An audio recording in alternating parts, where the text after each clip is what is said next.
Albert Milligan, Debbie Smartt, Ryne Eichman, Sean Vaughn, and Abreha Berhanu here. And yeah, this is Proclaiming Your Vision. And we were just, we were just speaking about how we were speaking about Egypt and how we have our friend Andrew Bartis opening up potentially an endeavor there, and I always imagined his work to be just an amazing like worldly experience, and I hope to see him go there and in many other places. And so for today's show I have a slideshow, but before that I just wanted to say happy potential Earth Day.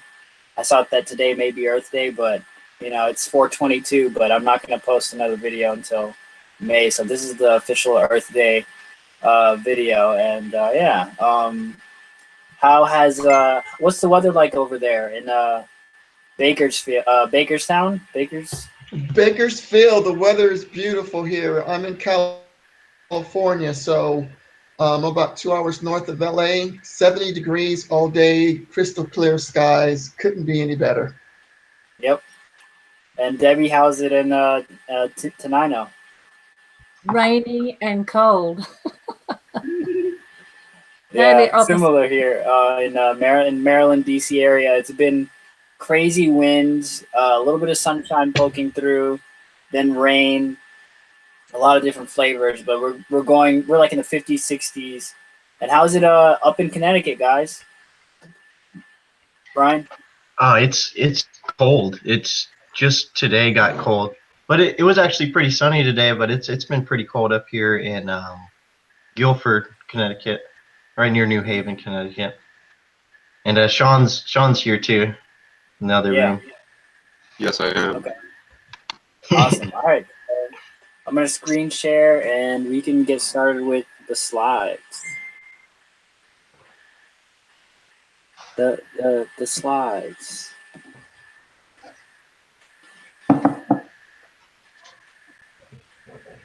So proclaiming your vision. The first concept that I wanted to, the first joining of words that I wanted to share is high definition presence. And I use that color purposefully because I feel like I wanted to just accentuate it, because we talk about presence, but when I came up with the joining of high definition and presence, it really kind of created a deepening experience for me, where it was the difference from practicing meditation or practicing acceptance practices or awareness practices, and then just being out and then seeing that in motion, like just being in a very crowded area and still being able to sift through a whole crowds of people and still be like completely as if you were sitting in your meditation chair, and you're kind of like being like Neo from The One kind of thing, and just kind of having this very simplified, clear vision for what you want, no matter what's coming at you. And I had like an intense moment, at a bar that I went to, where my cousin, he was guiding me through it, and he's a nightclub owner, and he had, there was a moment there where he was forcing me to just be present in the most commotion, energetic environment, and it was just like a mindfulness practice at the bar or the club. And so I saw a glimmer of a muscle that was being formed, and I kind of labeled it HD presence in that moment. And what do you guys feel like about that joining of words that I invented there? Albert? HD presence. Repeat that. You broke up just a little bit towards the end. I was saying, what do you feel about the conjoining of the words HD, high definition, and presence? Like as a term, like what is your first impression? first impression to me is that everything is technically high definition. World a little bit different than most people look at it. With being conscious, very aware of where I am, what I'm doing, who I'm talking to, and people's reactions to what I'm saying. And to me, that gives a high definition or a presence of who you are and your surroundings. So that me. Thank you. Yeah, that's exactly how I would describe that as well. Everything is already in HD. It's just interesting how we perceive high definition, that phrase, or what that means, because defining something kind of means limiting something. You know what I mean, in a way. So I yeah. Anyone else want to speak on it? On high definition presence? Yeah, I liked Okay. you know, doing that in different situations where, you know, it's not a consciousness situation. Yeah. You're going to a club or something. You know, like Yeah. I like when you go out into everyday environments with people, and then you'll just focus on your presence. But before we had HD cameras and high definition TVs, we had lower definition cameras.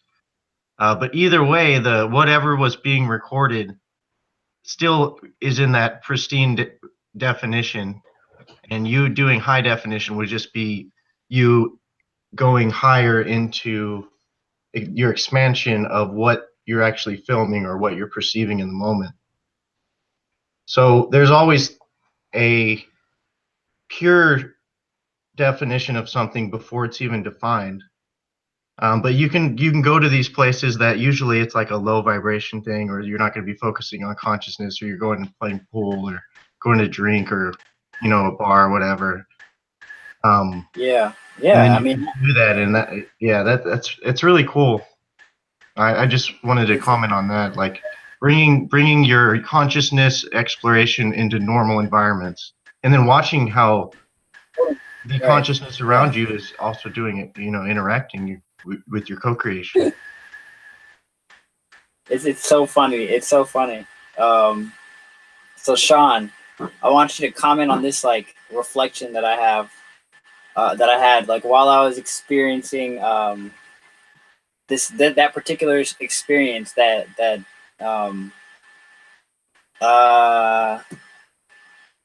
I had this HD present moment.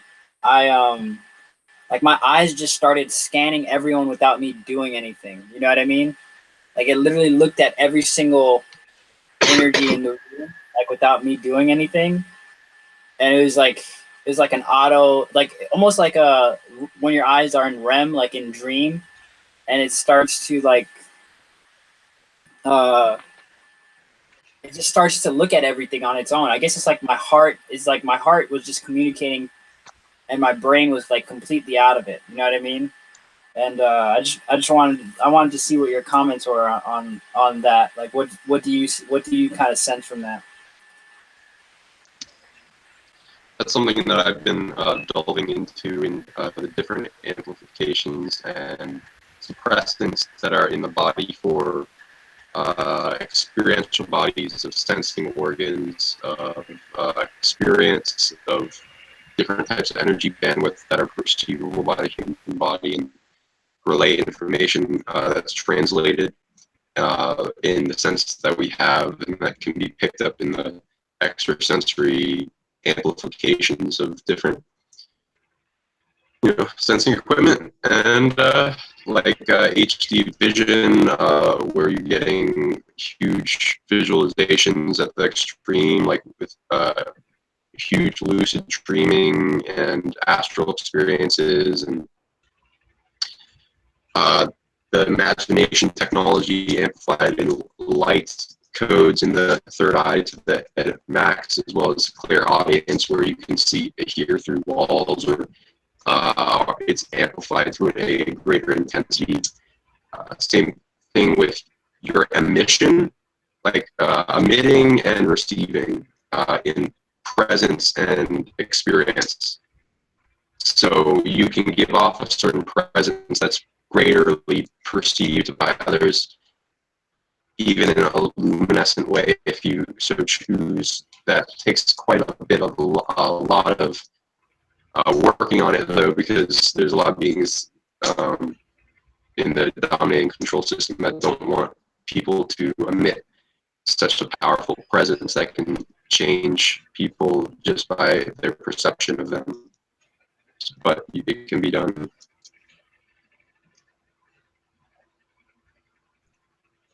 Does that make sense? The very, If you very can high describe definition.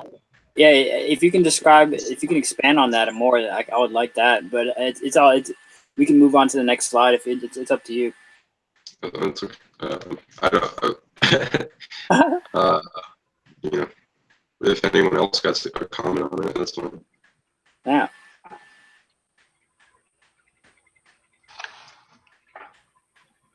Cool. That was awesome. So there's an I am statement that really has helped me recently was especially when delving into you know, like Sean's videos that he's releasing heavy and Andrew's materials and his long webinars is like this this I am proclamation of I am an I am presence that believes in my existence, or I am an I am presence that believes in my being, or anything else that's like, you know, in flow with that. And what that has opened up for me was being able to create my own prayer and proclamation with the full force, you know, with the full life force and the full, you know, layers of all of the I am statements that I've made, doing, you know, Andrew's work and doing other, you know, contract revocations that I've made my own self. And this morning I actually did I used an old recording of myself doing the whole revocations and doing both the grove, the patriarchs and the matriarchs, and it was an amazing experience. You know, I was able to see the root. I was able to visualize the roots, and I was able to visualize all the aspects of it. And one of the I am statements that I wrote down in my notes after I did the meditation was, from the Grove of the Patriarchs, is I'm embodying the very source of the masculine energy Earth Mother wants to create on our surface. And that was a powerful, and I just realized, you know, you can take, and Andrew wants people to take little pieces like that, little cuts, and then just allow their imagination, or like whatever they can hold in their current mind frame that's very light, like something like that. Or for me that was very light, you know, just saying I'm embodying the very source of the masculine energy Earth Mother wants to create on our surface. You know, I've never heard these types of concepts conjoined. So just seeing that and seeing words like HD presence, or I am presence that believes in my existence, just seeing that, and that is simple and to the point, to where I know that I can create a noticeable shift and still be very light and still be and feel very good about everything. And yeah, is there anything anyone else has to say about it or want to share? Yeah, I'd like to share something. Yeah. Just recently when I was away in Florida, and after living in the countryside like I am, and it's usually very quiet, going to Florida and to some of the bigger places there, I noticed, you know, the inundation of a whole lot of the energies from other people and stuff. When you walk into say a shopping mall, and it's all sort of fragmented, and then I realized that I got to a point where I just got myself centered and talk about the I am presence, because all of a sudden I just started reflecting back on something that had happened that previous night, that I had an experience. And all of a sudden I just allowed myself to become centered, and like talk about the high definition of the I am presence became very clear, and everything else around me started to fade out. And I realized that if you can hold your own presence, the I am presence, wherever you are, you don't have to be inundated with all this fragmented energy, but you can sort of hold it at bay and still be at peace with it. So that was just, something that I experienced just recently, and wonderful. Yeah, exactly. Yeah, Exactly. That's beautiful. Anything you got, Ryne? I know this is I'd like to see what you On the may I am, have. Yeah. on being in the I am presence. Yeah. Like how maybe it's a foundational aspect of our reality that already exists, whether we're conscious of the I am presence or not. Either way, what are you speaking about? I mean, you're speaking about an I am presence in the new. If you just want to have a big, far away view of that question that I asked, what are you speaking of? You're speaking of something that exists or is a presence that's just sending out this solid that you're seeing right here as a hand, because it is. So it's purely an I am hand, or the 0 point function of presence has an I am awareness to it. So bringing the I am who's aware that they are the I am, and aware of all their true potential that they can actually step into and actualize as being that I am presence doing this right now. I am speaking online. So I'm going to have that I am already here, and realizing anyone who's listening in the future, anyone who's listening right now will be listening to this I am now. And I'm going to go ahead and say this next word. You see how much power you can get when you bring it back to that seat. And then I could say like contract revocations of, I am now deciding to nourish myself. I'm going to send myself this light sound of emanation of this word, to be empowered with how much I really love myself. All those hard times I've been through, all the victories I've been through, waiting. I am the apex. I'm the accumulation of all those moments that I can just name and trail off and go on any tangent, whatever. I am the apex of that. And that's what the I am that I am is on the apex. So that's why you stand and you'll declare that. And then you declare in your reality what you want, or what high definition experience you want to experience. If you want to turn it to 1080p, or if you want to go to 4K, or if you want to have this experience as something else, like an old black and white experience of, I don't know. I'm just playing with the words. But you get my point of, or our point of the I am presence. Articulated perfectly, yes. Really well articulated. I mean, that's almost where language stops. That's like the edge of language right there, almost. Like where you say like, I am presence that believes in it, in its own existence. It's like there's not much, it's all feeling after that. And then what I feel is a great time to use that statement is when, if there's religious programming that you're trying to overcome, Sean, what do you have anything you want to share? Sure, I could talk about hours of time technology. It essentially goes back to the understanding of being one with source, and the voice, and the commands, I am presence commands for the body, for initiating programs that are lasting and infallible, and stick to the source first.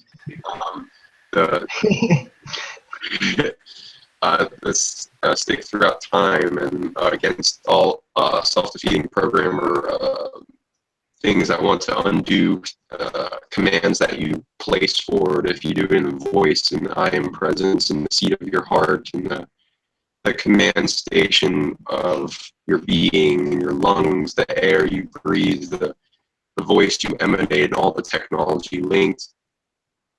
It has a creational force. It has a aspect to programming your body, your reality.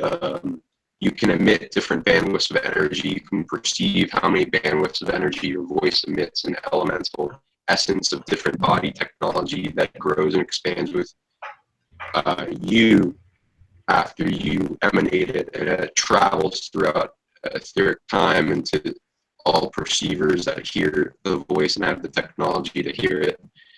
The cells and the fiber of your being, light language goes into this in a greater linguistic way of genetics for functioning in this reality bubble. It leads into many things and is a necessary part for somebody that wants to navigate and have steering power over their reality bubble with their voice. And I am presence for all senses, really, not just voice, but it's said mostly in our understanding in the voice.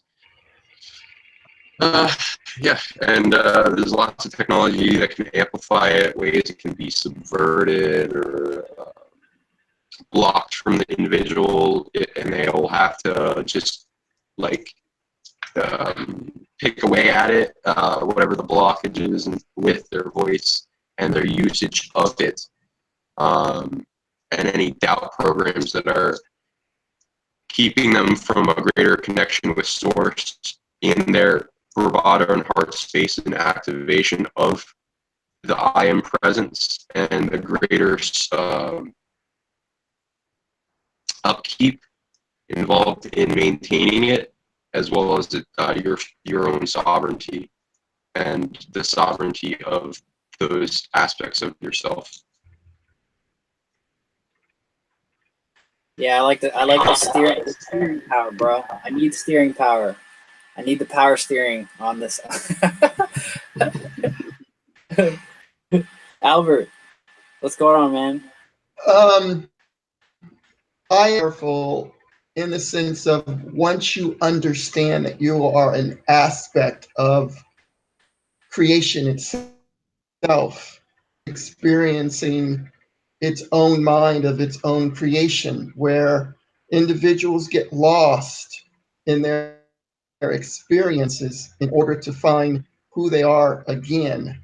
And that's when you become more powerful in your understanding by being lost and finding yourself again and knowing that you are part of source, that you have the ability working with the laws that you've created within this reality to experience whatever you choose to experience. There really is no limitations other than the limitations that you've placed on yourself. We've all experienced programs from the time we're born to the time potentially that we die. There's these existing programs that are running that keeps you from discovering yourself. And those who begin to discover themselves, I call it they go through doorways. And that you go through is another sense of discovery, where once you go through it, you can never go back because there's nothing to go back to.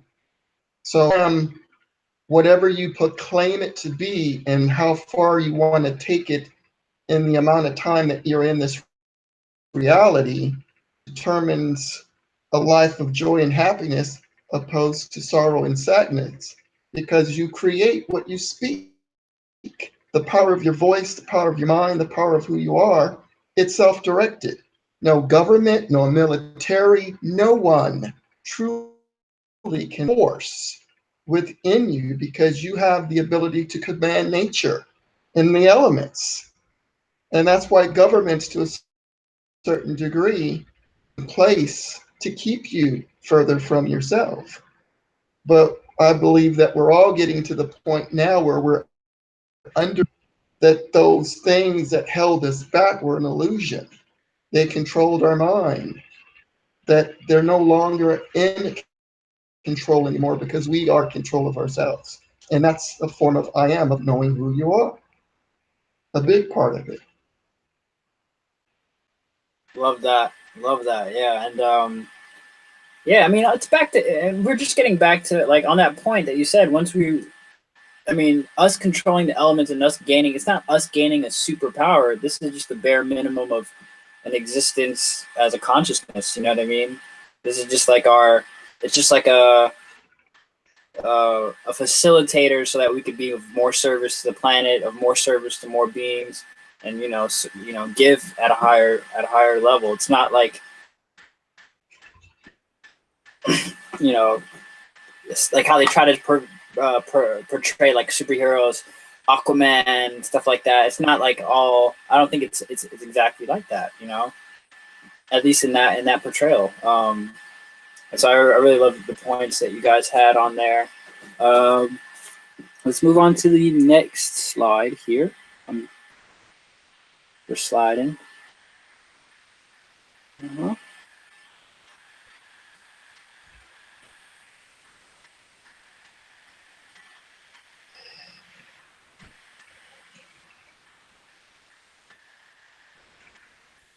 Synthesizing your I am emanating charisma being. I like this. This concept is a realizing, like I read a quote that, or not read or heard a quote that it's the people who are going to be the leaders in this thought movement, or thought leaders, or are the people who can synthesize as much information as possible. And now I'm seeing that, for me at least, I'm attempting to synthesize a massive amount of different teachings, like a lot of hard knocks teachings, a lot of survival teachings, a lot of exercise, body teachings, nutrition teachings, and a whole lot of relationship teachings, nuances in each of those fields simultaneously. And one thing that I've, for me, as a part of my I am emanating charisma being, that I've seen is that just keeping it light all the way through. You know what I mean? I'm doing like a cold calling experiment where I just, I make people's day, and I just make contact with people, women and men. And it's pretty interesting. It's been a pretty interesting, like, kind of a social experiment. And but there is a diminishment factor that I noticed in myself of keeping on approaching people, that I noticed, where it felt like, it wasn't light anymore. But I had to synthesize, like, all of my practices with the practice of making contact with people and just making people's day, or, telling a woman she looks nice, or just, being socially, it's like a social butterfly, so to speak. And then I'm synthesizing that with, the job hunt, that whole, and then seeing that there are other ways, and then synthesizing that with, the fire in the belly that creates, and the different intensities of the fire in the belly. And it's been such a fun, amazing ride, and seeing the way what the reality gives you in relationships, and what the way it works with you, and to help you grow. And I've been working with, like, vision boards, and so, like, I'll use, like, personal growth books and mix it with, like, a Zen koan. So like in every personal growth book, there's cringy questions, and I'll just take that cringy question, and even in some of Andrew's teachings, there are some super cringy questions. You know what I mean? And I'll just take those and use them like a Zen koan and just meditate on the question. I think that helps my consciousness to just begin to synthesize it, because when you ask a question, and you start vibrating, you start beginning to attempt to vibrate the answer, and attract the answer to you. And it's amazing when you find questions from people like Andrew or other great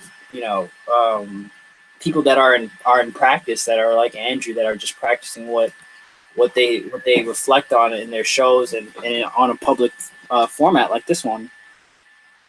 So does anybody have anything on synthesizing your I am, emanating, charisma, being? And this what I can say about this in a nutshell is that it's the lightness that Andrew has that makes people addicted to his shows. It's like his lightness and his way of just going about the show. And I feel like that element there is it's dying in our generations. You know what I mean? It's, in a sense, it's not like, it was more present like in the older days, like, but in like the present days with technology, there's not as much charisma and lightness to things anymore. In fact, it's to the point where I'm seeing that younger women are going for older men, but like way older men, like 60 and 70, and it's because they have this lightness, this charisma, this emanation, and I think it has to do in part with the smartphone technology, to always being entertained and not having a chance to just sit and be with yourself and think about how you're gonna create your next style, or how you're gonna be your just emanate yourself, the true nature of yourself, as a reflection of nature, or as a reflection of your most purest distilled version of yourself, which I think phones kind of distract us away from, obviously, but it's a double-edged sword, and I feel like it's both. But it's that lightness that's dying in our, I feel like, or is very sparse and not as much there in our world. Now it's a very critical thing, that it's why I listen to Andrew so much it's like the core of why I listen to so much of Andrew's materials, because of the lightness that he has, the way he can just look at somebody and talk to them like a brother, like just like a like that, like the cool version of that family member that knew that you knew that they could help you. He's like the cool version of that family member, you know what I mean? And then there's no shame and blame, and it's charismatic. There's usually a laugh or two in there. And what do you guys have anything? Does anyone have anything they want to share on that? Yeah, there's a shitload of laughs. There's a bunch of laughs. In his work. Yeah, it's just it's just because of authenticity is not, like, in this age, it's not as, it is a dying thing, but it's also our job to make it real again. Authenticity as a background for whatever your I am is gonna be, because he's an authentic person, and he know, and in his teachings, he has to follow the teachings in order to teach them, and his teachings is of personal joy, and we all, like, people who have personal joy, feel that. He's an authentic person, and and laughter is so key in the universe, and not forcing things, because in this, it's not natural for forced evolution, or to force people. It's always about that, that lighthearted, being gentle.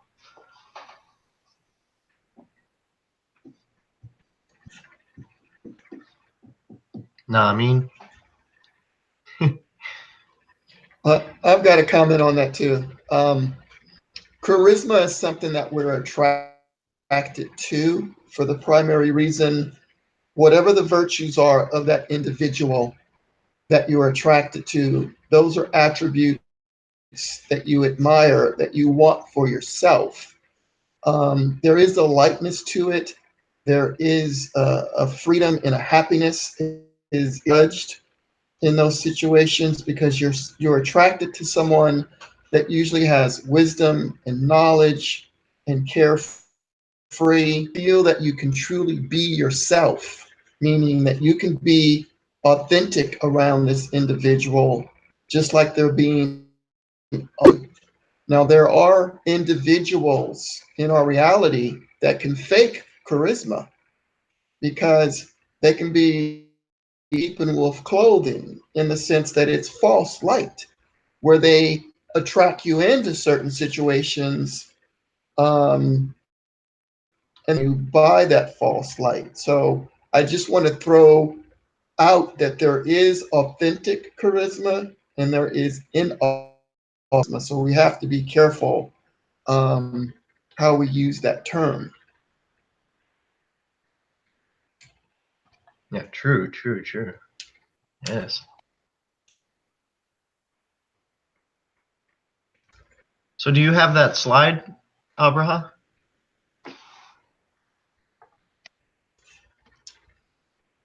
Oh, it's maybe, is he, can everyone else hear?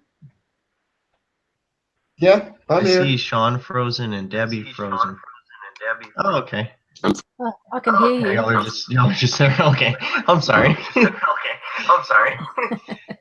I guess Abreha is just not here. I'd like to say, yeah, I'd like to say something on the the charismatic side of it. Also, I find that the people that you really get drawn to, who are authentic and charismatic, they do carry a light heart, and you wonder,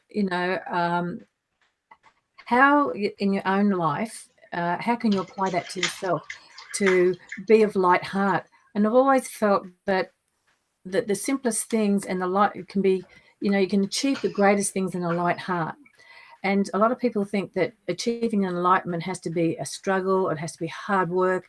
I find that the lighter you are on yourself, the more you do things in joy, the more you can accomplish, and the more that you do become, other people around you become attracted to what you do because you're doing it in such a happy frame of light, that you're emanating a light from you. You're in your I am presence and you're being authentic. And I just find that, that's the charismatic aspect of, being out there, being authentic and doing it lightly. You don't have to, nothing has to be intense. There's so many people feel that, it's, they struggle with their evolution and they're saying, oh, I've just been through so much intense energy and stuff. It's how can we stop and look at ourselves and say, okay, how can we make this easier for ourselves and still learn and still clear away our problems that we've, or burdens that we've been, or we see it as a burden anyway, that we've taken on in through our life, that, life experiences that have, we've had pain. We've all suffered all different sorts of aspects of life as we keep going. And it's just the way that how we react to it or how we take it on. And if we can sort of look at things with let me say, with more of a light heart, instead of saying, this is so hard on me, I'm really struggling with all of this. Let's take it as, okay, what is it teaching me? What am I needing to look at? And how can I make this in such a much more enjoyable way of growing? And there's so many different modalities out there now that are doing things more with music, with frequencies.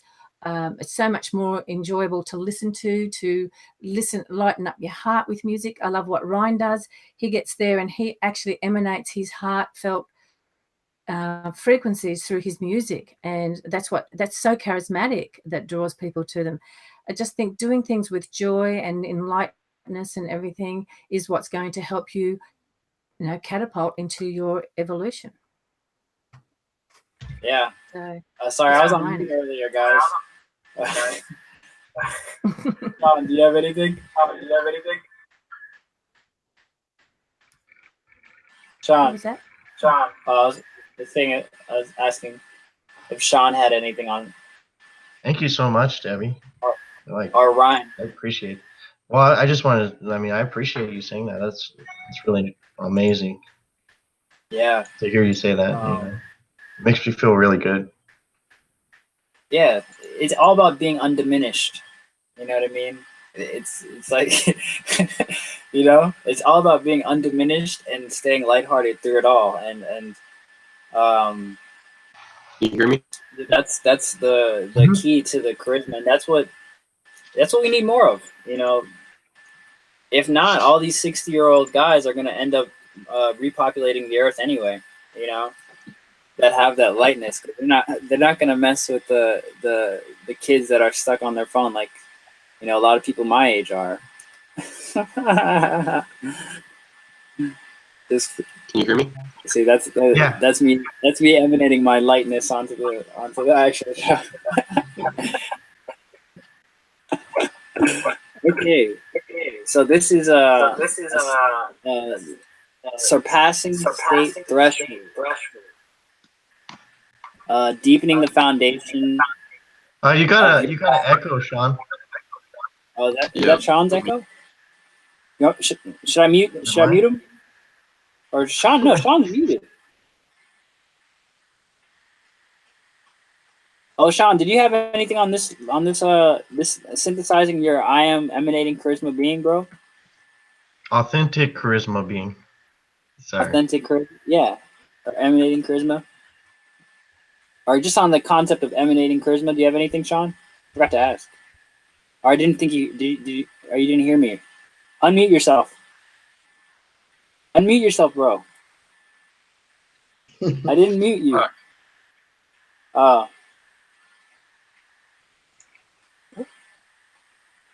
Can you hear me? All right, now, okay. I thought I muted you by accident. Okay, cool. It keeps freezing. Can you hear me okay? Yeah. Yeah. Freezing a little bit. Okay.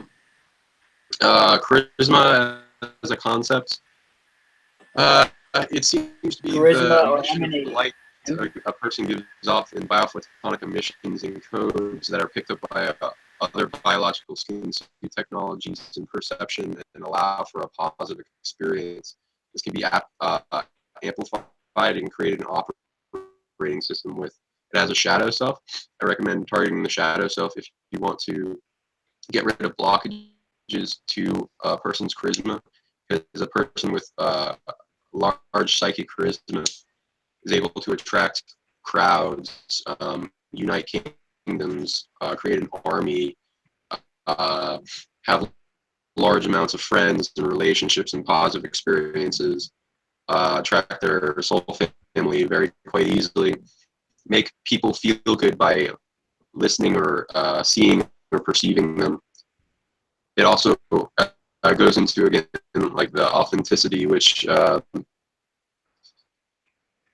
I guess in the way of describing positive and negative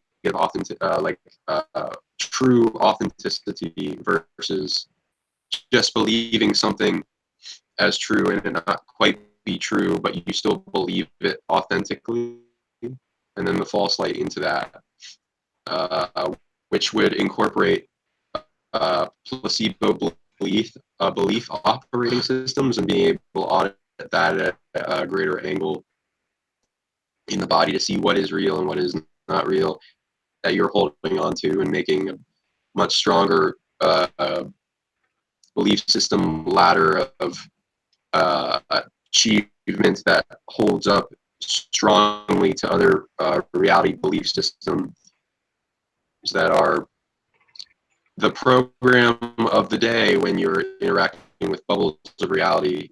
How far does that go? How many different realities do you think?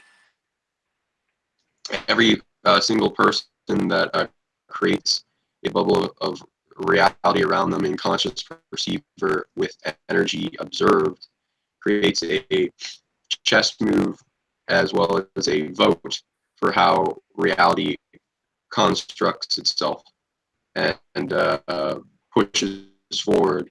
And as an aggregate and quilt of reality bubbles that come together, they're all kind of crashing into each other all the time. And what holds up as the strongest is and relates to what has manifested, what is, and what is actively the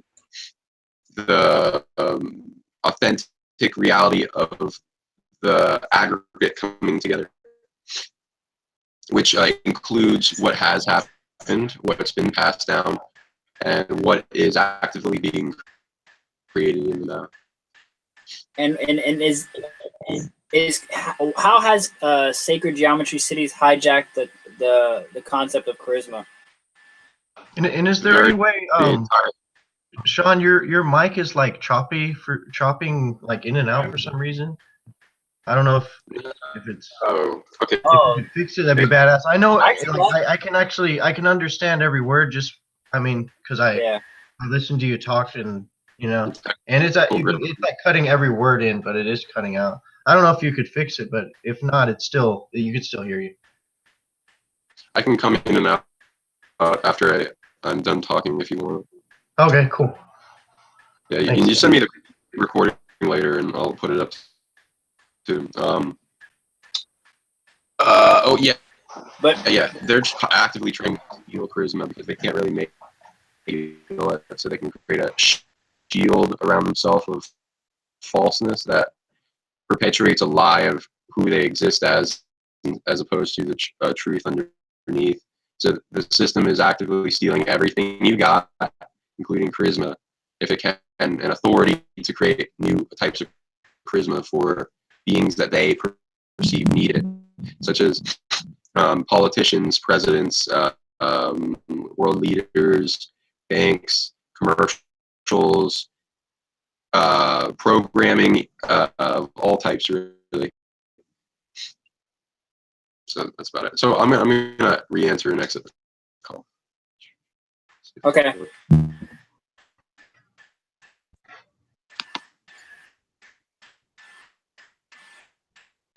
Albert, did you speak on the emanating charisma topic? You did, right?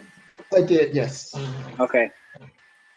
Yeah, that was amazing. I kind of want to ask Sean a couple more questions on just how would somebody who, I've being from like a sacred geometry city, born in DC myself. It's just interesting when the way, like, there's a lot of charismatic people in that, in that grid, but it's definitely like, not being holistically applied. It's like, it's the point where DC has its own language, there's like its own urban ebonic kind of a language that has some charm to it, some heart to it, but it's getting hijacked not only by one city, but like I'm starting to see like a connection between DC and LA, like a huge connection where I'm telepathically getting pinged all the time. Come to California, come to California. And I was wondering why, but it's because the DC charisma is unique. Like, I think it's probably the same in all the three powerhouse domination and control cities like Rome and London. You know what I mean? And so I find that, yeah, you're gonna see people with charisma in these three cities for sure. And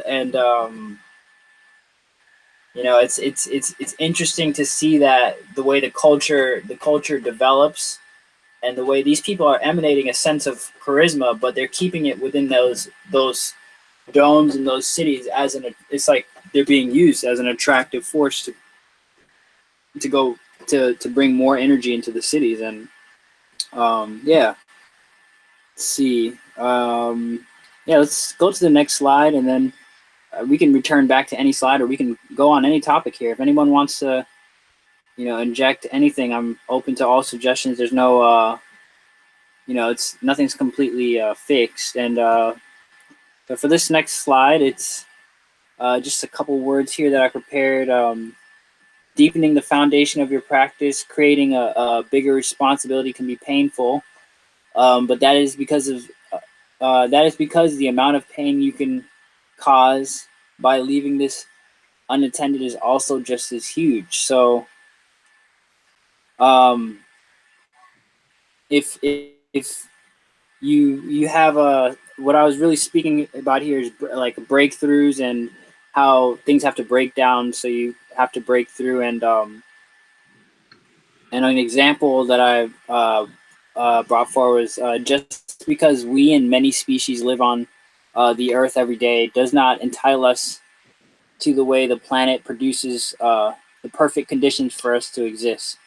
Earth certainly surpasses thresholds every day to keep the planet habitable. And yeah, I just wanted to read that out. I don't think if you guys want to discuss that, we can. But it actually made a lot more sense when I was writing it than when I was saying it now. But yeah, this is the next slide. So, are there victories that are? Have you guys ever had a victory that you couldn't really accept, or unacceptable victory? You know, that's speaking to all the viewers as well, because it can be, there can be some legendary things that happen. You know, even if it's just as you're, especially I notice as you're working towards your purpose or as you're getting an event organized, there is there can be amazing, momentous, you know, feeling and even helping somebody who's on their purpose.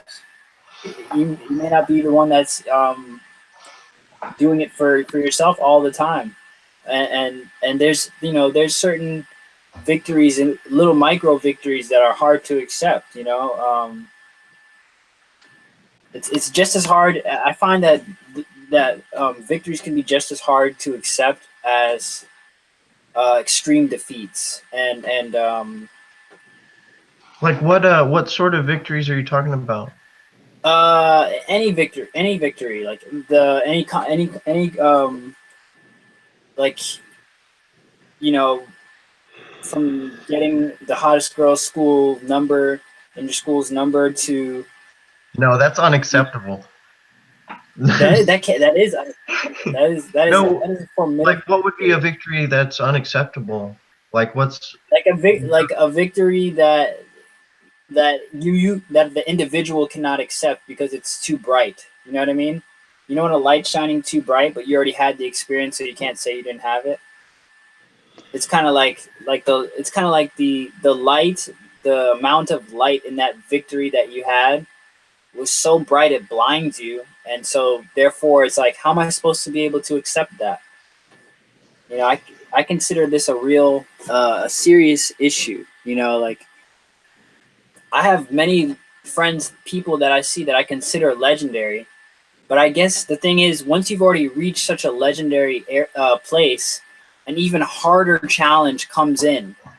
So if you don't accept the victory that you had, and you're just witnessing the harder challenge, it can be kind of a depressing expression of evolution, because you didn't accept your previous victory. So you're trying to bootstrap your way from that previous victory to an even better victory that's even beyond that previous victory that you thought was too amazing to be unacceptable.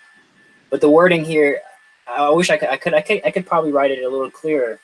But the so concept it's like not claiming your victories, but you have victories, you just are unaware of them, like subconscious of, like you're not fully conscious of them.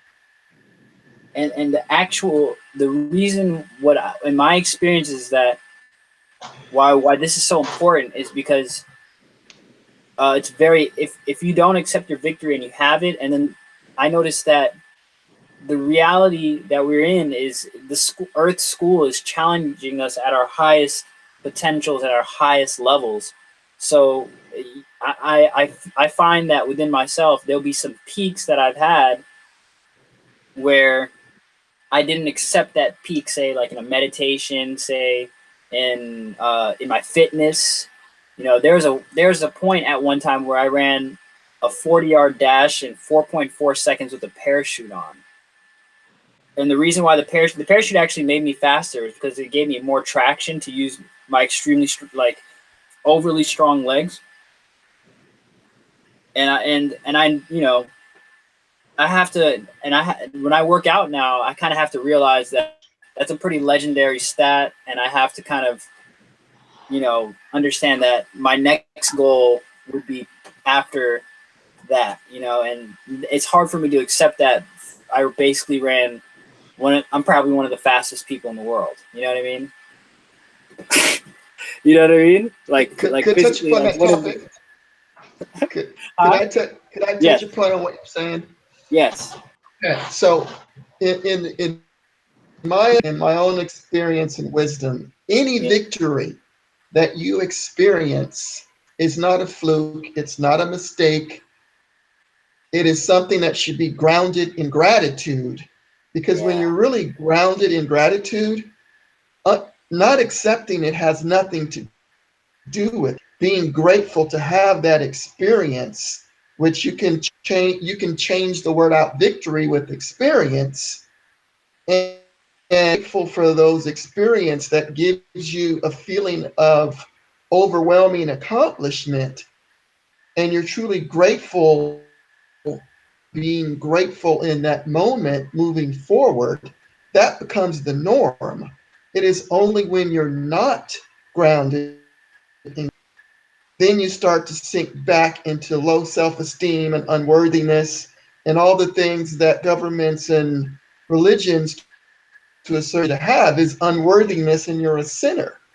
So it's your own sense of self, your own sense of knowing self, and knowing that you can accomplish that and much, much more.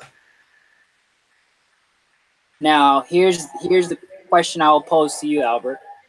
When you achieve your dream, when you achieve your wildest dreams, and you know that you have to create, or you have to move on to the next level of that, is there a peak? Okay, rephrase it. No, rephrase it. Because so you don't have to do anything. It's up to you and your choices of when you get to that next moment in the future, it will naturally evolve, because you can't plan the future out too much, because you need to be in the moment and have the feedback and experiences of what's going on now and not be too far in the future. You can use your imagination, you can use all the tools, but you can't be too far out, because they're around it. So basically what you're saying is that moment where you feel like you've reached the edge of actualizing your dreams is just I guess like a misperception, basically, in so many words. Well, in my opinion, you're kind of saying, okay, well, I'm going to make this accomplishment, and when I reach that accomplishment, what's next? Stuff. But in reality, as you continue to move forward, if you are of the mindset that you want to continue to progress, that will be a natural occurrence, because sometimes we force things on ourselves that we may or may not be ready for, instead of being in the flow of life, so to speak. You're putting too much pressure on yourself and not being in the flow, which is really being in the now, being grateful, and being co-creative. It's like putting your hands up and saying, like, thank you for this current taking me forward, rather than paddling against it. And in like something for the viewers, what you just said, Albert, like you said that the living with gratitude, the constant gratitude, and then you switched that word victory for experience. Like just that statement, kind of, you're saying victory, the gratitude is your victory, and if you're living with it, it's a constant victory for every experience that you're having. Absolutely, because you live in the flow of life and nature, and you will accomplish things that other people will never understand, because they have to experience for themselves. But you have that experience. But when you're really grateful, you can't have an opposing feeling of when you're grateful.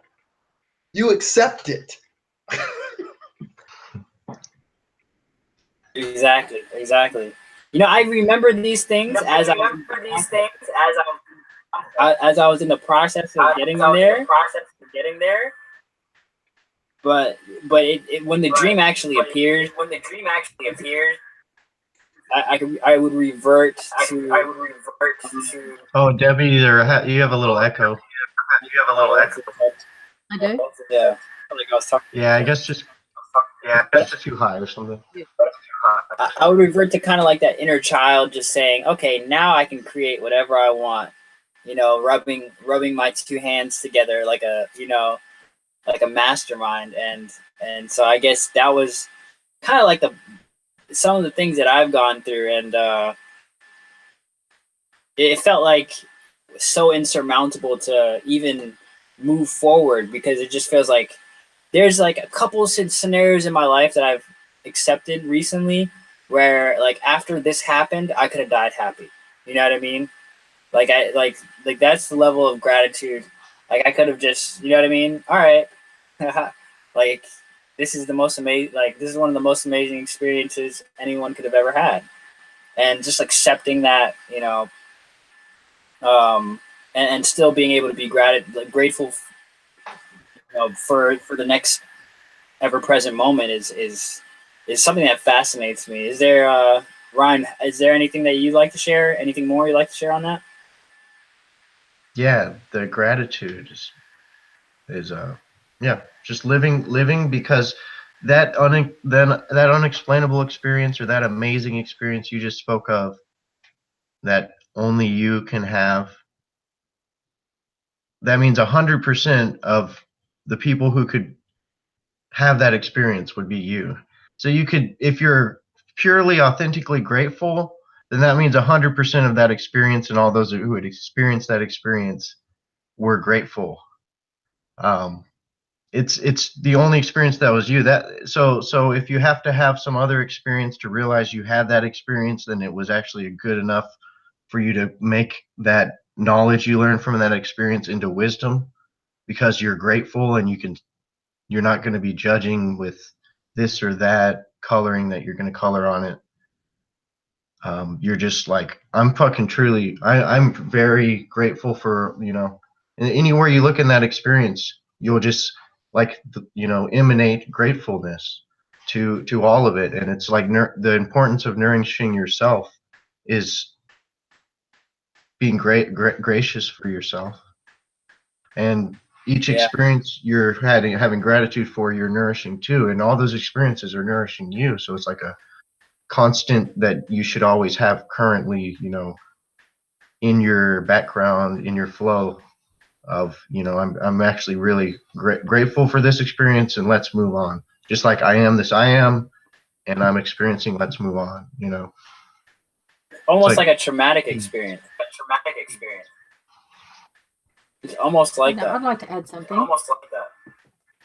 Sure. Yeah. Sure. Okay. So I think that when we work towards our dreams and we put all our focus and our energy and authenticity into our dreams, and we have that victory and we are totally in gratitude, I feel that, you know, if you're saying that it's unacceptable, then I think there's a lack of self-worth coming up there. But normally you don't get what you don't deserve.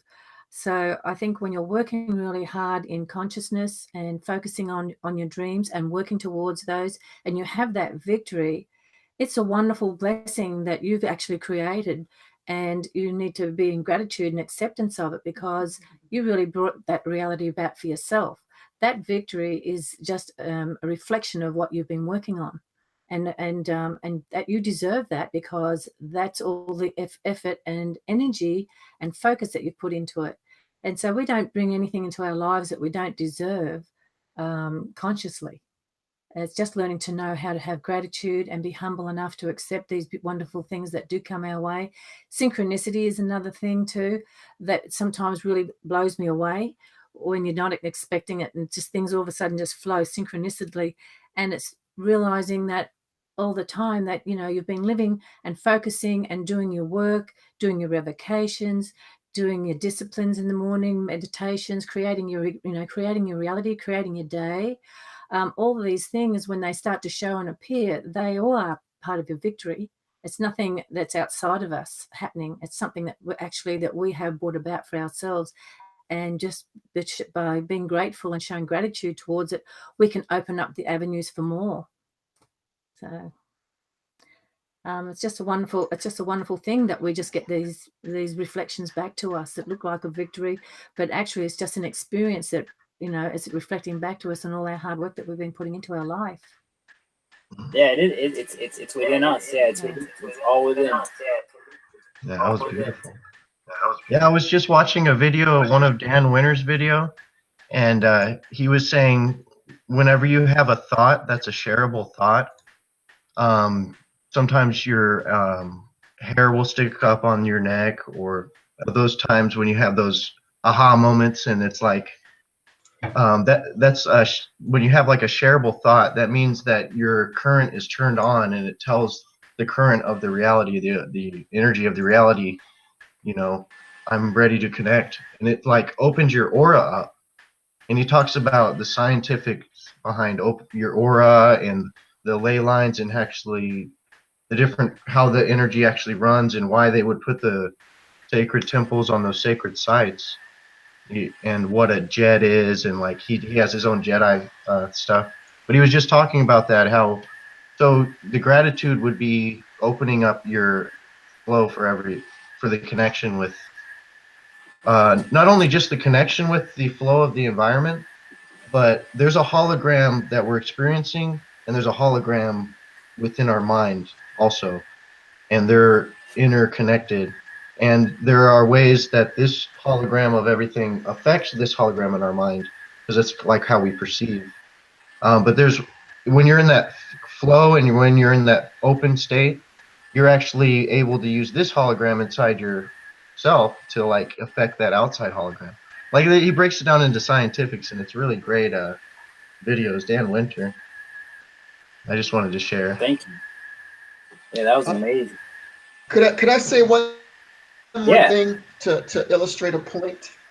Okay, we all have personal relationships and friendships that we experience. Some of them are closer than others. But one thing that's in common, the people that you typically are close to, the people that are easy to get along, and they're grateful for the relationships and things, and being a part of the relationship. So would you do something for someone that's grateful opposed to someone that is not grateful? That is the question. Answer that question. It's a tough one for me. It's easy because I know that I should do something for someone who's grateful, but it's in a set, the challenge is that I guess is that I'm thinking, you know, I should just give anyway because that person asked, you know. And so, I've had, you know. So how does it make you feel in either situation? That's what I'm pointing out to you. Yeah. Okay. It makes me feel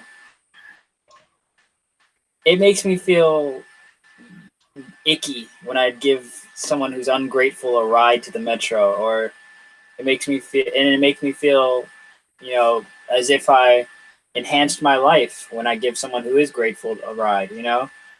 And yeah, so then you're saying when we accept our victories and we're grateful for them, then you start seeing the reflection of why you received them in the way that you did.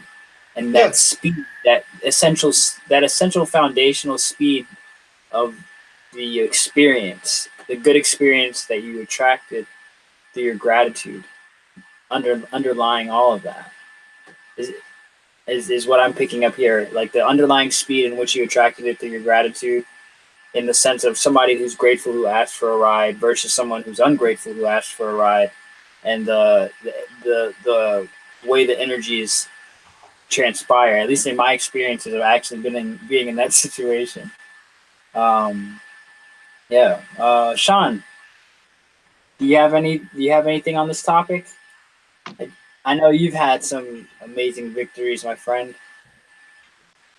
Well, touching on the point previously, like equal energy exchange and perception and value for an interaction. If it's valued by a person and you see the change it makes in their life, if it's not valued, then it's thrown away or not seen as valuable to them. and that we can kind of like adjust how much of an impact we make in the world based on that perception.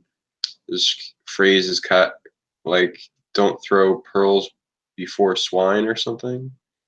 And I guess that has some truth, but there's also a balance with being okay with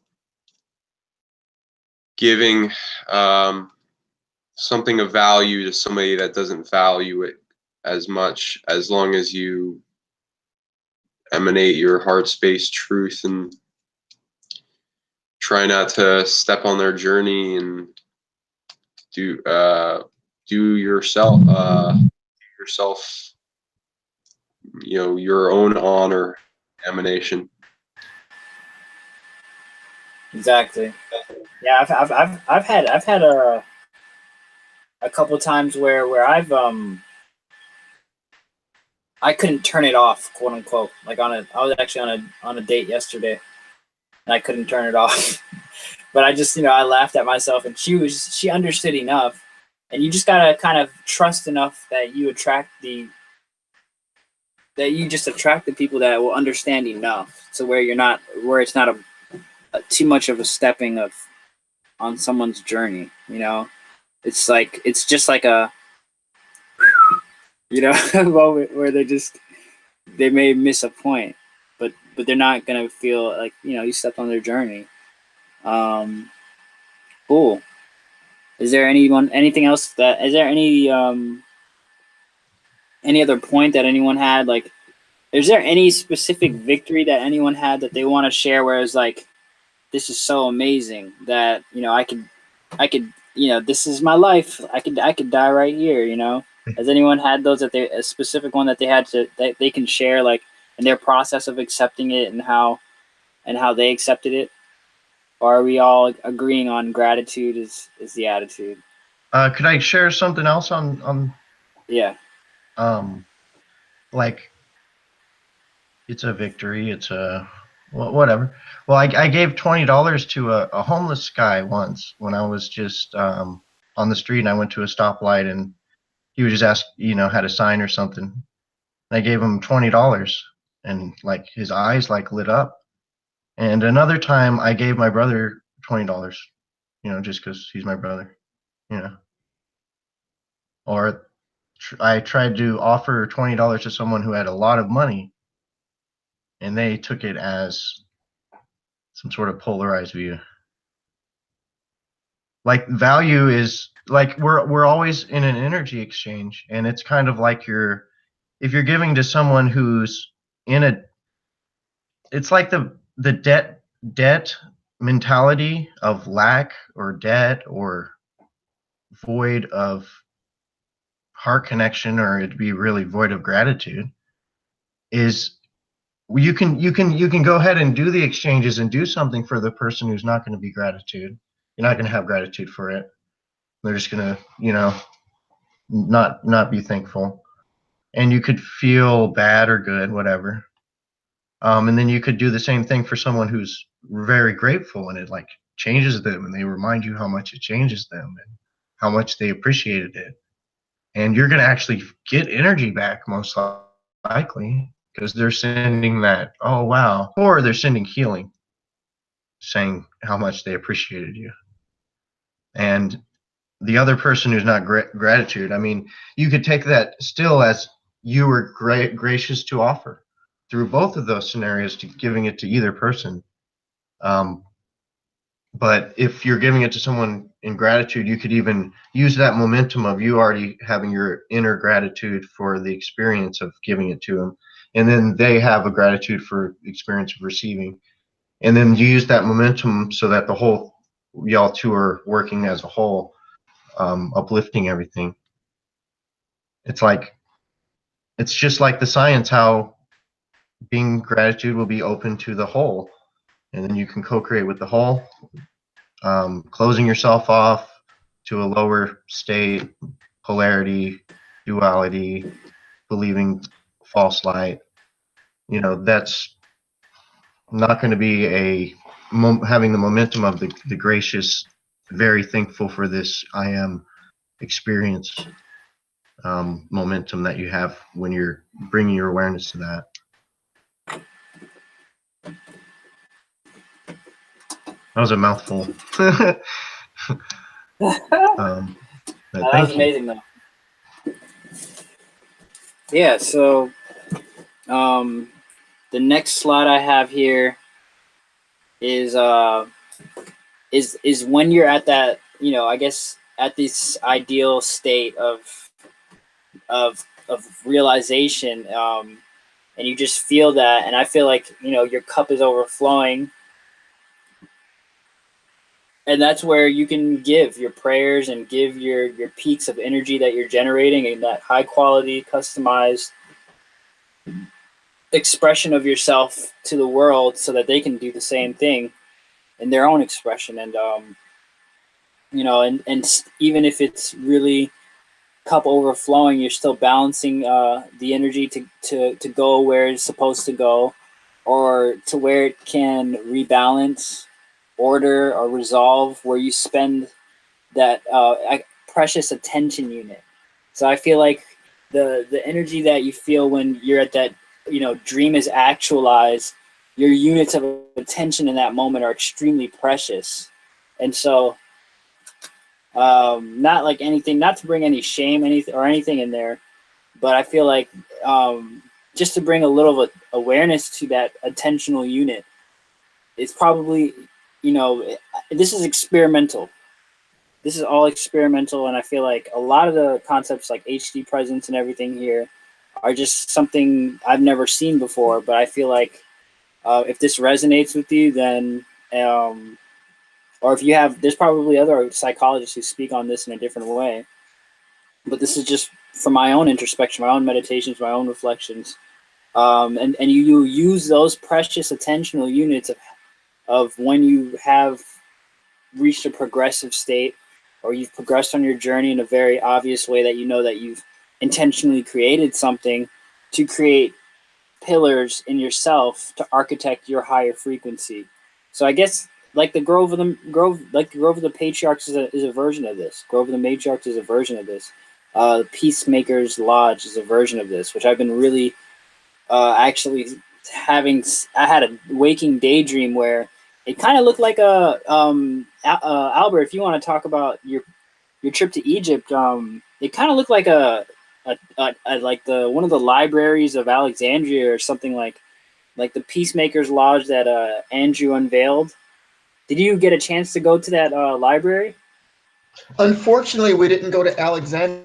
Oh, okay. We were in Upper and Lower Egypt. Yeah. In fact, I was talking about next time I go, I do want to go to Alexandria, because I've heard so, and wanted to see if there was still ruins left from the library that had supposedly burnt at the time. One thing I can say that was really impactful about this trip to Egypt this time, because it's my second time going, is the sense of how important nature is. We have a perception how things were, but that perception is really skewed because the language is different. The translations of how things were has gotten twisted. Even the name, Egypt was not called Egypt, it was called Kemet. And then the conquerors that came along from the Greeks to the Romans to the Persians, they went to what was ancient Kemet, which it was more spiritual. They may have depicted gods and goddesses, hieroglyphics, but they had much more deeper meaning that we may not truly understand to this very day. And much of what religion is based on now was based on much of those teachings back in Kemet that was taken by the Romans and the Greeks, and basically became a lot of what you see in the Bible. One thing that impacted me the most is that my true understanding of nature has really changed in a deep way. That my journey now is to truly connect to the spirit and the heart of this planet, and transformation and the respect that it has coming to it. because we've gone so far off course of being a spiritual planet, and these energies that have created destruction and illusion through mind control. We need to wake up and get back to our core roots and instincts, because when you master spirituality, control you. And they've done it over generations of time. And that's where we've gotten to today, is a domesticated human species that follows the leader, so to speak, instead of being connected with the spirit and the heart of the planet and the instincts of knowing what it is to be a true human being. So that's it in a nutshell. That is an amazing. So with your connection with nature, was it because of like the did you go to the pyramid and did you have that experience there? That's what I kind of envisioned. Or was it where did was there a specific temple, or was it would you say the whole experience that in Egypt that evoked that connection to nature for you? I would say it's all of it, because when you go in these temples and these palaces and these different locations and you see these hieroglyphs, whether we know it or not, I feel that they still affect much deeper level subconsciously, where we can look at it and not know what it says, but on a much deeper level, the meaning behind what was on those words, or on the pictographs is the best way to put it. And I think that's on a much deeper level. And I truly believe that's why they did what they did, because their writings were the places that they had temples or tombs. They left their legacy in the energies and what they created. And much of it has stand for many thousands of years. And fortunately, we're able to experience that at a much deeper level. So whoever goes there and experiences that, they always come back changed in some form, because they see things differently.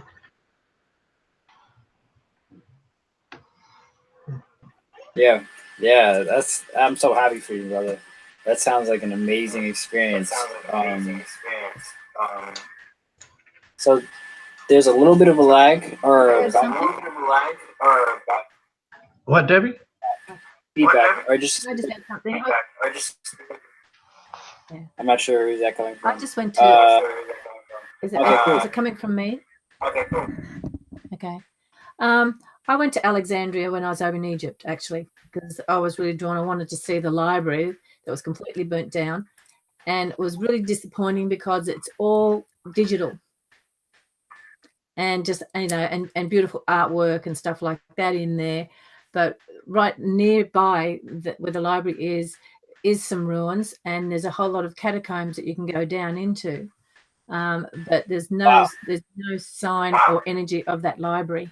It was completely destroyed, and and it's so modernized and digital that it just takes away that whole feeling of what I thought I was going to expect to experience. So, but going to all the tombs and to the temples and everything, like Albert said, there is something deeper than what's written on the walls. It's really multidimensional, and the energies and what you're tuning into opens up a whole different aspect of understanding.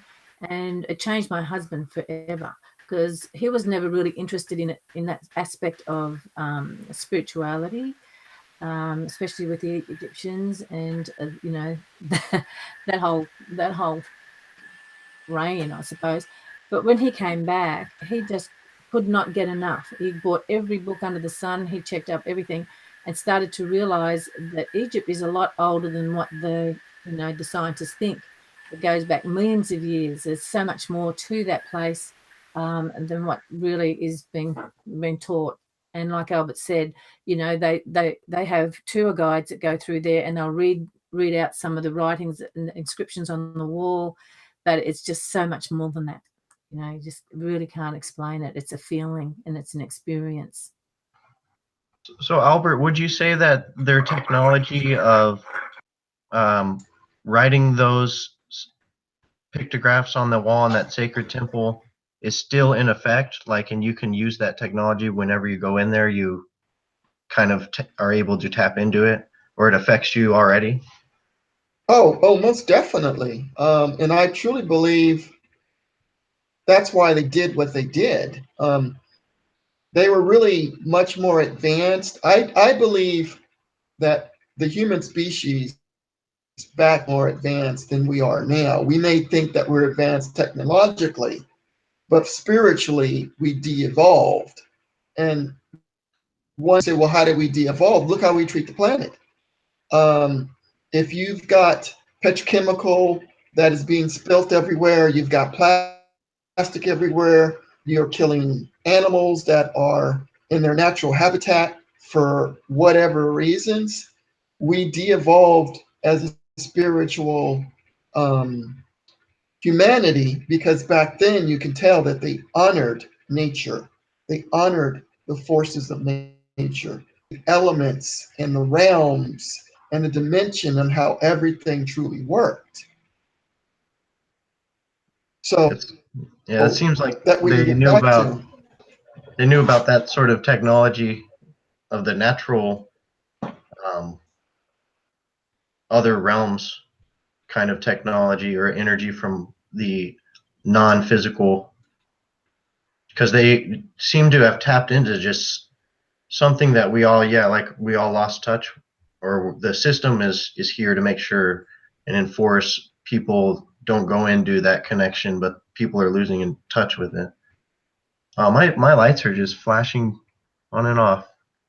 Too much frequency. Yeah. I think that having technology like harmonized with nature is something that that's one of my dreams, to invent innovative methods that can go into a body of water and purify at least something. I don't, it doesn't have to be everything, but purify one element. And that's one of my dreams. Now I really have to actually see what grounded steps I can take.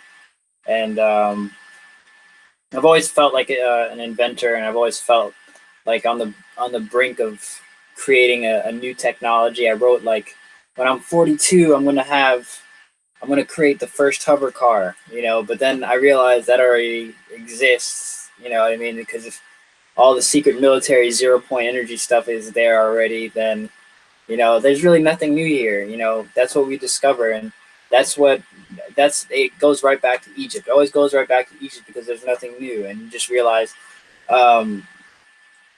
I just want to create my own artistic expression that nourishes my my yearning for that, water purifier that is super cool to use, like a little like an underwater drone that you could use like a video game and like purify and pick up plastics and things like that, which I think is pretty in range of what do we have available to us in technology, like an underwater drone that does that. Yeah. Anybody else? Sean, what's going on, bro? What's going on with you? So I was talking about like attentional units in the last slide. So this last slide I was talking about how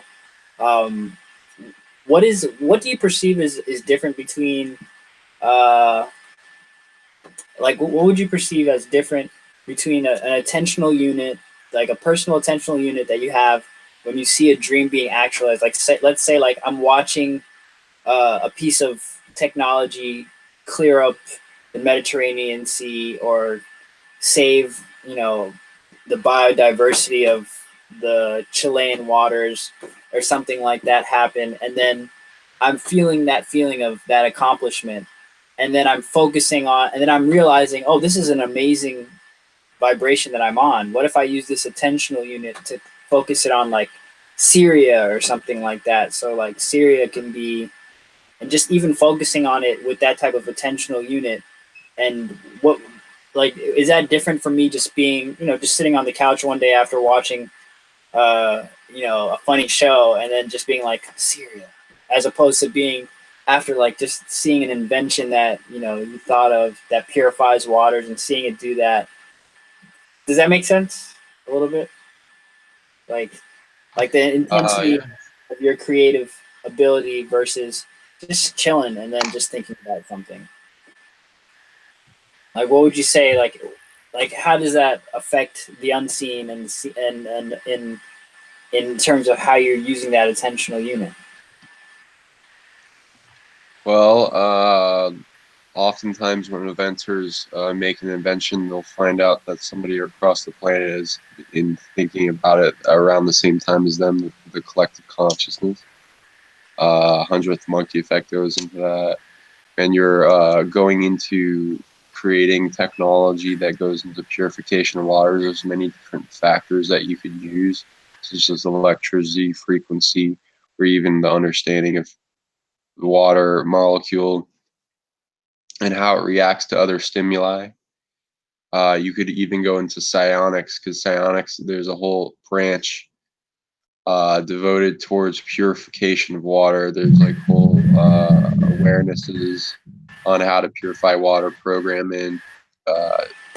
Remember when you programmed the pool? What'd you say? At the event, you programmed the pool and you totally purified the entire.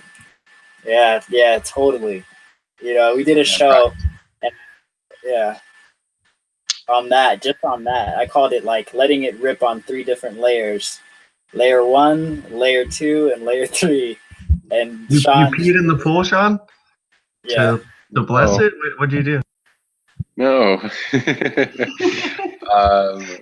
It's not a chakra, Sean. No, just kidding. You get out of here with your sass.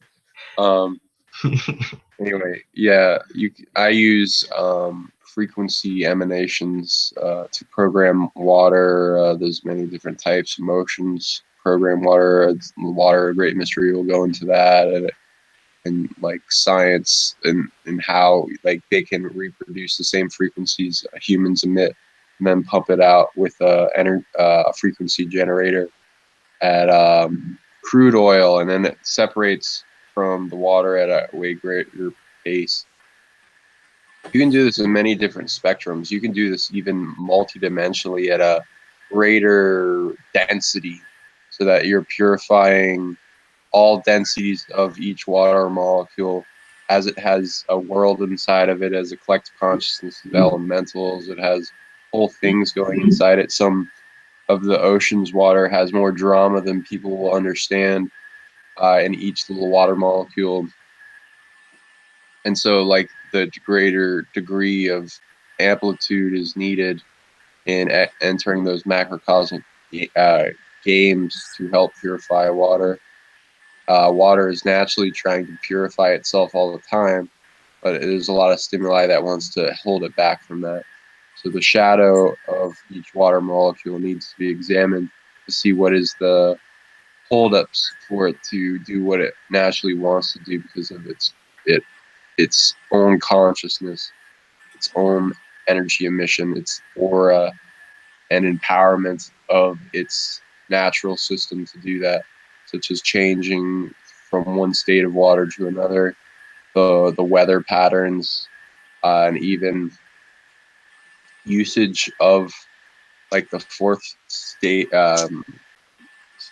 of water, which you can bring more matter into existence, like water matter, etc., than what would be normally seen or felt there before you start bringing it in, and that be used as a way to get free energy, or at least not like free, but more abundance energy from the void, which there is large amounts of untapped potential in.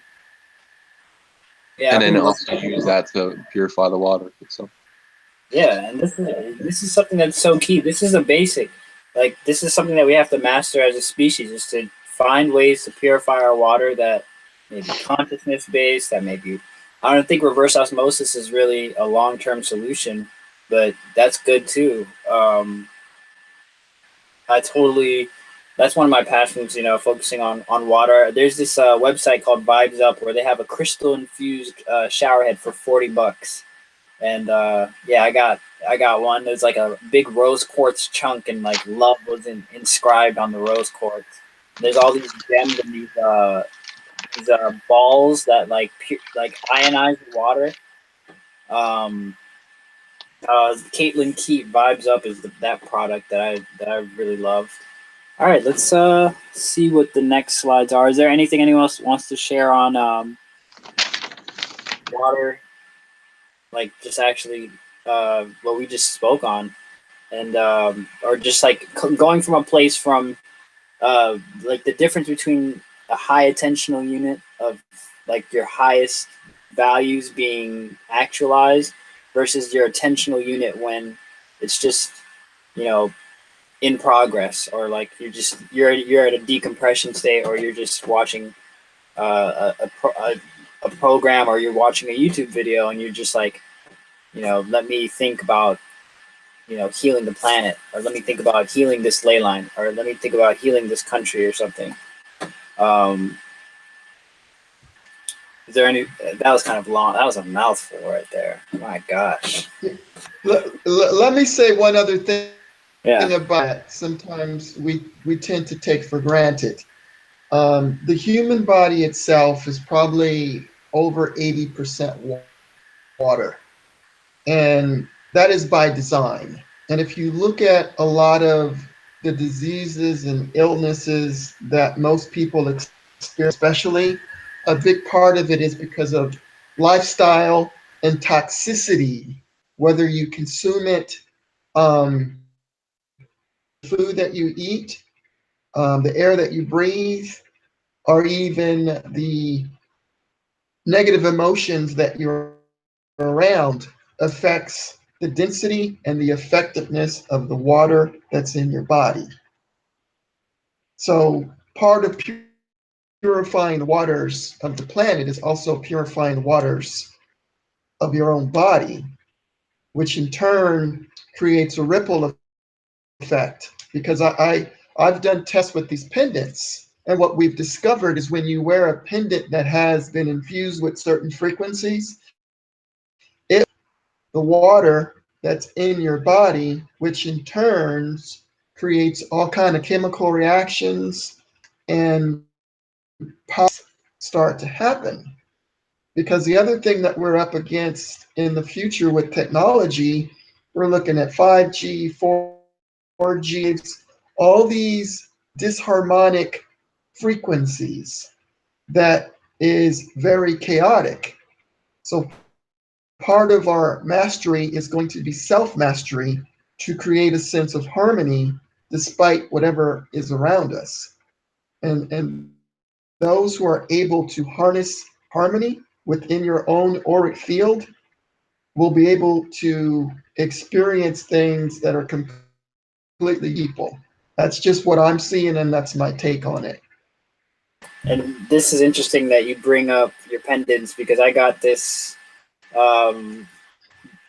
infused with sea frequencies and whale dolphins frequencies on Albert's site, quantumstones.com, which is where you can find his work. And this is the Galactic Historian pendant that Albert is collabing with Andrew on, and I have to give you a huge shout out. This has helped me immensely on my journey. It's been the exact support that I've needed. I felt it like instantly when I made the purchase online, and one of my other friends felt it as well. Kind of felt that through the camera. Yeah. Honestly.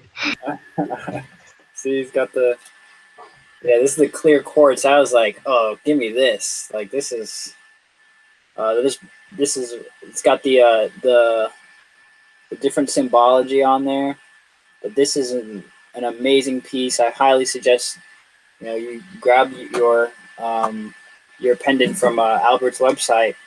Well, what's on the back? What's on the back of it, Albert? It's a galactic historian, just GH. And then what's the metal? Like what Silver. metal? It's silver? Yeah, sterling silver. Yeah, silver, And salt, spiral. sage, frequency. And a spiral? Mhm. Yeah. So just so you know, the symbology are the elements. Mhm. No, I take that back. You got earth, fire, air, and water in that order. Okay. And the intent of doing that was to help with manifestations as well. Because when you learn how to use the elements, you always start with air because it's thought. You have to truly focus on what is it that you want, and that's air. And then after that is fire. You have to take those images and your imagination and you have to do something with it. Fire. There is water, which is emotions. You've got to be really passionate about what you're doing. Part of the manifestation is earth, is when you take the other four elements and ground it into reality. So that's how the elements work. Okay. That is, it's so basic, but you know that needs to be mastered for anything else to really work. You know, and I really appreciate the mastery that you've obviously you can hear it in your voice that it's not like you're just saying this for the first time. You've studied this and actualized practiced this. So I really appreciate your work. It's helped me profoundly. You know, having you on here is like one of those dreams that I talked about in that previous slide. Let me see how many. We have a few more slides left to go.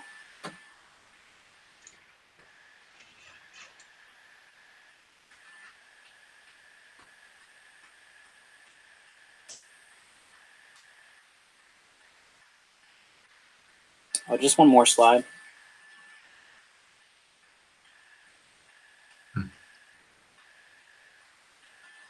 Oh, oops.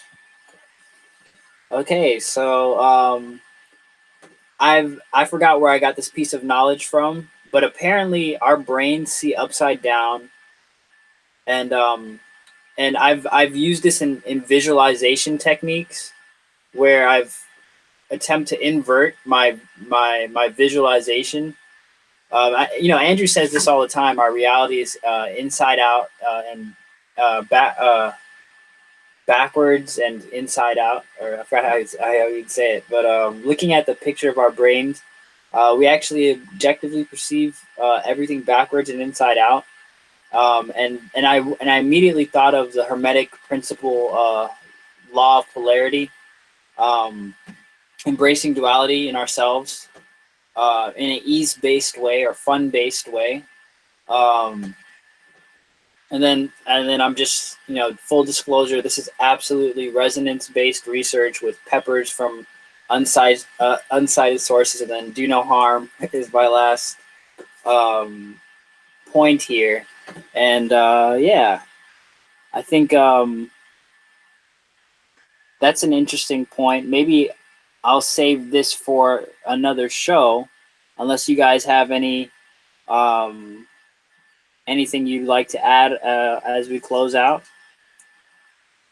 Deb, Albert, Ryan, Sean. I have one thing. Yeah.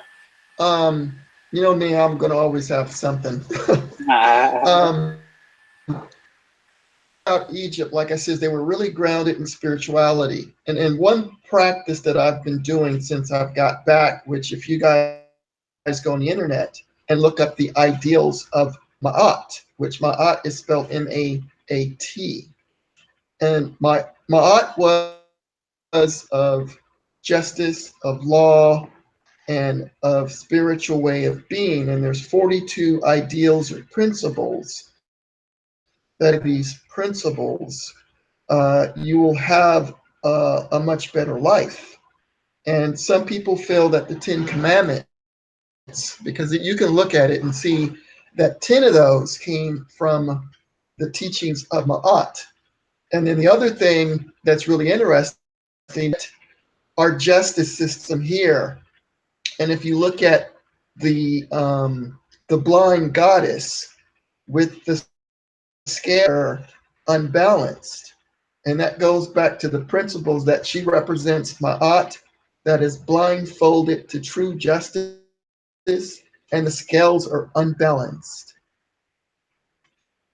So I have a mentor named Mahat. She gave me my first organite sale, actually. She supported me like when I was in a really bindy kind of a place, and she you know, but she also taught me how to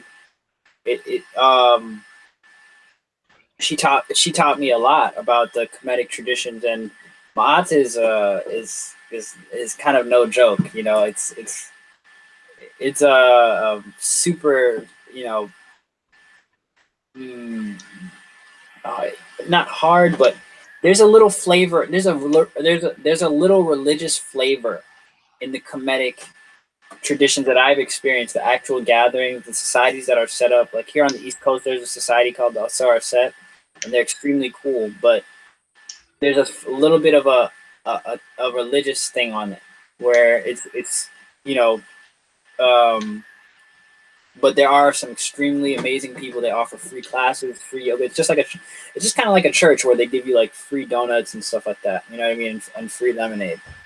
In a way, but obviously, you know, there's a huge difference. But I'm just saying, I've never been to Egypt, but my experiences with the societies here is that now there are individuals within those societies that are branching off, breaking away, doing their own thing, you know, going in the heart, expanding from their own heart space. But it's interesting how when, you know, it was being brought here in the 80s heavy, with different, you know, kind of zealot teachers out there, now people are beginning to balance themselves and actually come into their own expression that is not zealotry and is just, you know, their personal growth process here. And that's my view on the like the Kemetic gods, and I feel like for sure it could have been another flavor of like archontic mind control. It maybe from the because you know they say like there's nothing new here. What do you feel like on that, Albert? Do you feel like it just, you know, because we think that just because it's older, it's automatically not anything that we're experiencing now, but it could just be another flavor of the 5 religious paradigms, except there are 13 of them, or however many of those gods, you know? Okay, here's my take on what you said. There are only half-truths in this reality, Hermetic teachings. And when you stand back and think there are only half-truths, then that would explain why things operate the way that they operate, because of our perception. I'm not much of a religion. I can benefit from the teachings of whatever resonates with me. I don't have to have a place that I go to on Sunday, these teachings, because to me that's an everyday event. It's not a once a week event. So you can learn from us because they have half-truths in their teachings and have false truths.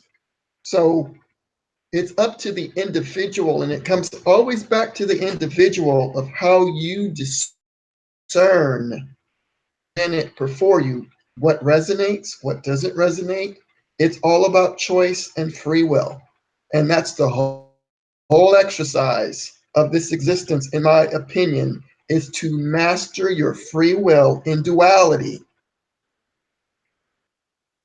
It's no easy task, and the people that are here didn't come for easy. Yeah, it's no easy task, and it's the thing about the scales in Ma'at that I find is the scales are, I think, can be applied to our discernment, And when we realize, oh, okay, this is obviously not in resonance, so I have to keep going in, and to the point where you have to even, you know, the fine-tooth micro-expression balance. And that's what I just kind of went in. I've never really heard anyone say that about. I've only heard like one or two people say that what I've said on, what I just said on air about that. You know, those gods, and you know, it's hard for other people to talk about it because, you know, it's so old. But if you look at it, it's the same thing. You know, it's similar. It's very similar. You know. Debbie, Yeah. do you want to say anything on mods?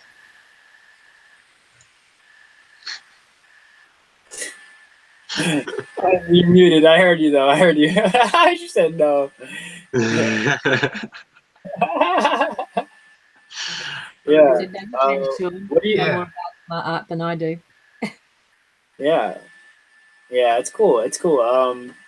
Who is your aunt? Are you talking to me? Are you talking to me? No, who is your aunt? Your aunt? Debbie. No, I'm just kidding. Like my aunt instead of my aunt. Yeah. Cool. Is there anything else you guys would like to say? Anything else I could or are you guys, how are you guys feeling?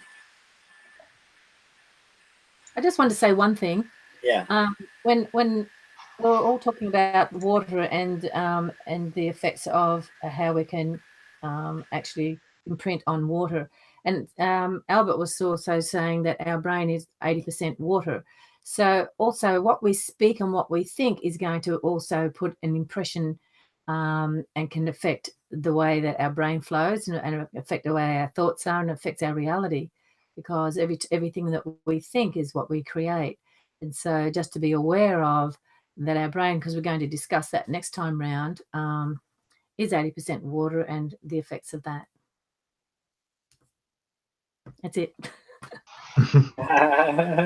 Yeah. Like our thoughts are like resonating or sending out those vibrations of whatever we're perceiving as those thoughts. And our relation to those thoughts is programming the body too. Because you can have thoughts, but your relation is just like you have control over that thought and you're not going to have it affect your whole reality. So it probably doesn't affect your water in your body as much.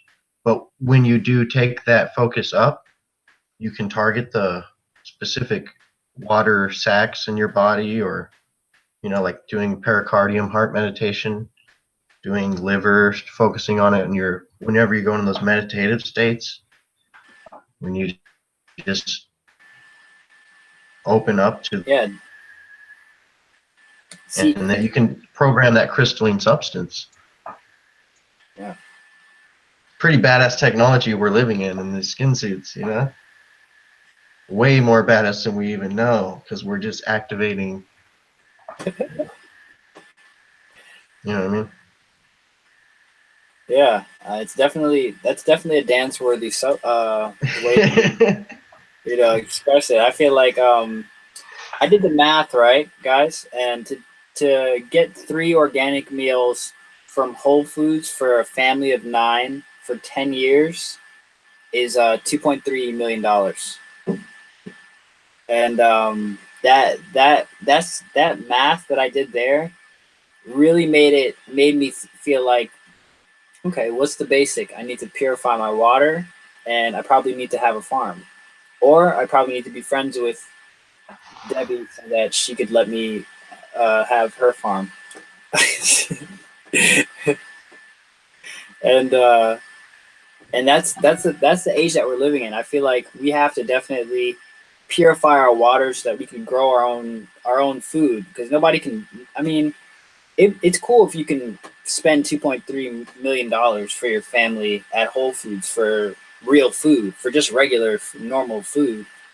I mean, obviously, there might be other local markets, but it's just the fact that a corporation that like that can charge that much for locally grown food already is kind of, you know, odd that that can actually happen without people. We don't know who the local farmers are. We're going to Whole Foods instead of You know what I mean? Not knowing where they're buying it from, and that's, you know, and that's, to me, that's kind of one of those things where I feel like if our water was pure and everybody was drinking and showering in pure water, um, we wouldn't skip that minor detail of the fact that Whole Foods is charging a premium for the people that are in your backyard growing pieces of grass, and you know what I mean, and selling it to you at a premium.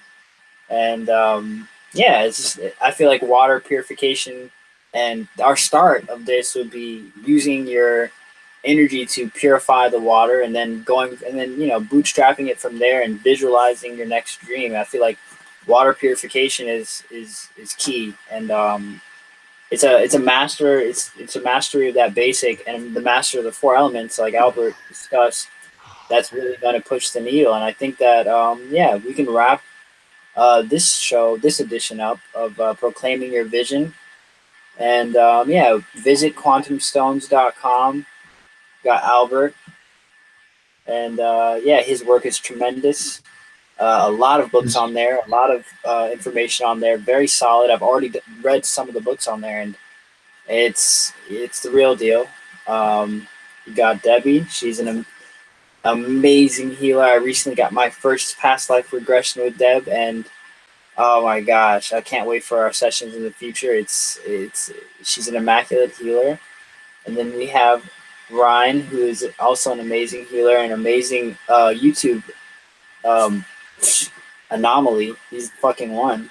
And you know what I mean? He has his YouTube channel and his Great Dreamtime Awakening. yeah. What was the series that we did? We did Present Moment Conversation. Emanating Sovereignty, Present Moment Conversations. Yeah, and then we're creating something under Great Dreamtime Awakening. okay. There'll be different videos with things that Sean's we're working together, and it's actually bigger than just the YouTube show, but we're gonna have different shows that we'll be posting now. There's already a few on there. Great Dreamtime Awakening. Okay. Yeah, that's on YouTube. Yeah, that's a channel. Great Dreamtime Awakening. Oh, sweet. So Debbie, you offer past life regressions like at distance? Yeah, I do them on Skype, and they're very, very successful. There's no, like my thought is that there's no time and space, no difference. And I just get people to, I give them an email, or they can check on my website as to how to prepare for a session, and especially with Skype. But, you know, I do get one-on-ones here locally, but majority of my clients now are on Skype. Okay. How can people like contact you if they're interested in getting a session with you? They can go to my website, which is innerdimensionhypnotherapy.net. So it's innerdimensionhypnotherapy.net. That's my website. And there's a part on the bottom of my website there that they can email me directly. Awesome. If they don't want to go to my website, they can also email me to debsmart, SMARTT, @live.com. Awesome. And